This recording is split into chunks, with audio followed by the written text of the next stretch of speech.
Therese yawned before rolling onto one side and up. She walked me to the hole they'd been digging. It was deep and long now, tunnelling under our wall and into Mr. Mordecai's garden. We knelt down and peered into its depths. It was too dark to see much. Therese took my hand and guided it into the hole. Straight away, I knew what it was I could feel. But I told Therese to run in and find the torch. She came back a moment later and we angled the light. At the end of the tunnel, a pale hand reached towards us. We said nothing as we looked. The skin was mauve in places, the fingernails chipped and clogged with soil. Suddenly the day around us seemed unbearably quiet, as if everything was holding its breath. Therese, I said eventually, I think we'd better fill up the hole. We collected the plastic bucket and shunted the piles of earth back where we came from, patting the ground flat with our hands. Leaning across to her, I took the ring from Therese's thumb and slipped it onto my right index finger. She didn't protest. And so the digging stopped. We ignored the bald patch of earth by the fence, the mark of the aborted Australia project. The ring I cleaned with an old toothbrush and wore sometimes, but only ever while Mum was at work.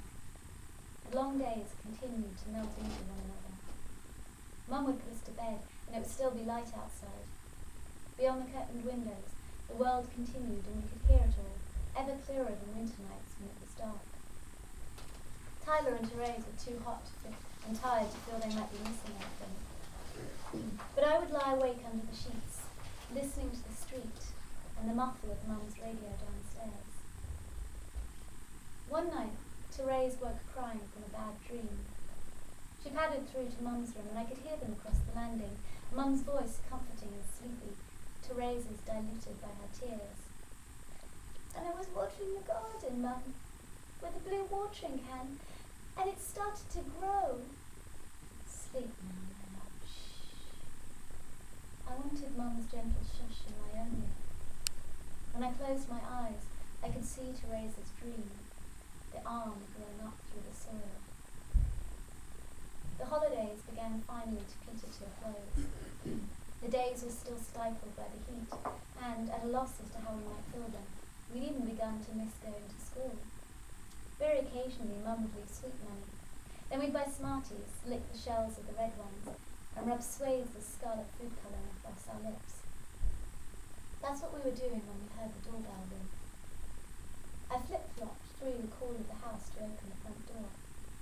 A man and a woman stood on the step. "Is Mum or Dad in, love?" As she asked the question, he peered over our shoulders into the hallway. I blinked up at them through my sunglasses. Therese and Tyler were both clinging to my bare legs, Tyler fingering the elastic of my bikini bottom. Pouting smarty red lips, I told them Mum was at work, wouldn't be home until 6. I held my right hand behind my back. The woman bent towards us and smiled. I tried to stand taller.